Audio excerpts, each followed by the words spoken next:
Friends, எல்லாரும் எப்படி இருக்கீங்க? இன்றைக்கி நம்ம என்ன பார்க்க போகிறோம்னா, பிரியாணின்னு சொன்னாலே எல்லாருக்கும் அவ்வளோ பிடிக்கும். ஸோ அதுவும் அருமையான சுவையான டேஸ்ட்டாக கலரான லேயர் பிரியாணி எப்படி பண்ணுறது அப்படின்னு வாங்க. ஸோ நம்ம ஃபஸ்ட்டு வந்து குக்கர் எடுத்துக்கலாம். நான் அதில் வந்து அரைப்படி ரைஸ் எடுத்திருக்கேன். ரைஸ் எப்போயுமே நான் வந்து வெளியே வாங்கி யூஸ் பண்ண மாட்டேன். எங்கள் வீட்டிலே நாங்கள் வந்து அறுவடை பண்ணுவோம், அந்த ரைஸ் தான் யூஸ் பண்ணுவேன்.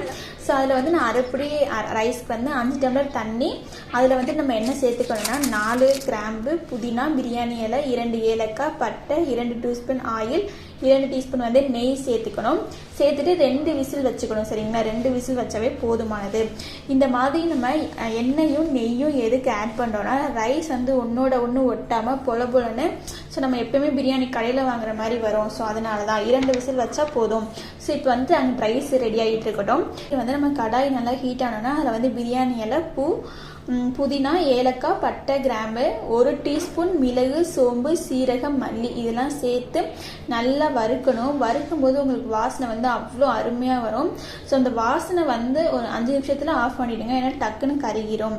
ஸோ இதை வந்து நம்ம இதெல்லாம் இப்போ பொடி பண்ணி எடுத்துக்கலாம்.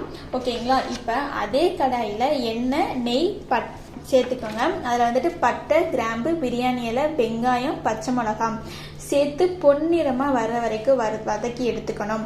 நெக்ஸ்ட் வந்து தக்காளி சேர்த்து நல்லா மசிகிற அளவுக்கு தக்காளியை வந்து வதக்கிக்கணும்.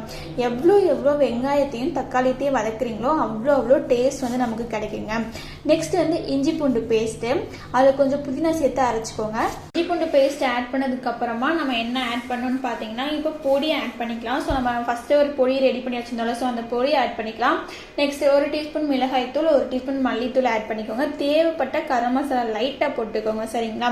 ஸோ இப்போ நான் வந்துட்டு நல்லா பச்சை வடை போகிற வரைக்கும் நல்லா வதக்கிக்கோங்க. அப்போ எண்ணெய் நல்லா அந்த மசாலாலாம் ஒட்டி சாற அளவுக்கு வதக்கிக்கணும். வீடு தெரிகிற மாதிரி பண்ணிக்கோங்க. நான் இன்னைக்கு வந்து 1 கிலோ சிக்கன் வாங்கியிருக்கேன். நல்லா வாஷ் பண்ணி வச்சுருக்கேன். ஸோ துண்டு துண்டா. ஸோ அந்த சிக்கன் நான் இப்போ ஆட் பண்ணிக்கிறேன். ஸோ சிக்கன் ஆட் பண்ணதுக்கு அப்புறமா தயிர் ஆட் பண்ணிக்கோங்க தேவைப்பட்டால். ஸோ எலுமிச்சப்பழம் இருந்தால் அதுவும் ஆட் பண்ணிக்கோங்க. புளிப்பு சில பேருக்கு பிடிக்காது. ஸோ அதனால் நான் இன்னைக்கு எலுமிச்சம்பழம் ஆட் பண்ணல, தயிர் மட்டும் ஃப்ரெஷ்ஷான தயிராக ஆட் பண்ணியிருக்கேன்.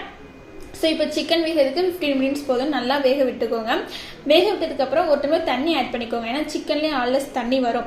ஸோ அதனால் 1 டம்ளர் மட்டும் ஆட் பண்ணிக்கோங்க. இப்போ நல்லா வெந்ததுக்கப்புறமா சிக்கனில் அந்த ஜூஸ்னஸ் தனியாக இருக்கும்ல, அந்த கிரேவி மட்டும் லைட்டாக எடுத்து வச்சுக்கோங்க. கொஞ்சமாக இப்போ நான் வீடியோவில் காட்டுற மாதிரி லைட்டாக எடுத்து வச்சுக்கோங்க. இதுக்கு ஸோ இப்போ தான் ரொம்ப முக்கியமான டைமு. கிரேவியும் ரெடி ஆயிடுச்சு, ரைஸும் ரெடி ஆயிடுச்சு. இப்போ எப்படி லேயர் போடுறது அப்படின்னு தான் நம்ம பார்க்க போகிறோம். ஃபர்ஸ்ட் லேயர் வந்து கறி கிரேவி அப்படியே இருக்கட்டும். செகண்ட் லேயர் வந்து ரைஸ், தேர்ட் லேயர் வந்து கொத்தமல்லி, புதினா, 4th லேயரும் ரைஸு. இப்போ எங்கள் வீட்டில் வந்து குட்டீஸ் நிறையா இருக்காங்க. அவங்க கலராக ரைஸ் இருந்தால் விரும்பி எடுத்து சாப்பிடுவாங்க. அதனால நான் கொஞ்சம் ஃபுட் கலர் ஆட் பண்ணியிருக்கேன். என்னென்ன கலர் ஆட் பண்ணியிருக்கேன் அப்படின்னு பார்த்தீங்கன்னா, எல்லோ அண்டு ரெட்டு லைட்டாக தான். ஸோ வந்து லாஸ்ட்டாக வந்து கலர் நல்லா போட்டுட்டு அதில் கொஞ்சம் புதினா ஆட் பண்ணிவிட்டு இப்போ வந்து நம்ம தம் போட்டுடலாம். தம்னா நீங்கள் தண்ணிலாம் ஊற்றி போடணும்னு இல்லை, வெயிட்டான பொருளை மேலே தூக்கி வச்சுருங்க, காற்று போகாத அளவுக்கு. சரிங்களா? அப்போ அப்படியே ஜூஸ்னஸ் எல்லாம் உள்ளே போய் ரைஸ் தம் வந்து எவ்வளோ நேரம் போட்டால் போதும் அப்படின்னு பார்த்தீங்கன்னா 50 மினிட்ஸ் போட்டால் போதும். லாஸ்ட்டாக வந்து நல்லா அடியில் கரண்டி விட்டு நல்லா கிண்டிக்கோங்க. ஸோ அப்போ ரைஸ் வந்து லேயர் எல்லாமே மிக்ஸ் ஆகிருக்கணும். பார்க்குறதுக்கே அவ்வளோ கலர்ஃபுல்லாக டேஸ்ட்டாக இருக்குது. எங்களோட குட்டீஸ் எல்லாம் நல்லா விரும்பி சாப்பிட்டாங்க. ஸோ இந்த மாதிரி சுவையான உணவுப் பொருளை பற்றி உங்களுக்கு தெரியணுமா? அதுக்கு நீங்கள் நம்ம சேனலை சப்ஸ்கிரைப் பண்ணிக்கோங்க, லைக் பண்ணிக்கோங்க, பக்கத்தில் இருக்க பெல் பட்டனையும் கிளிக் பண்ணிக்கோங்க. Thank you so much.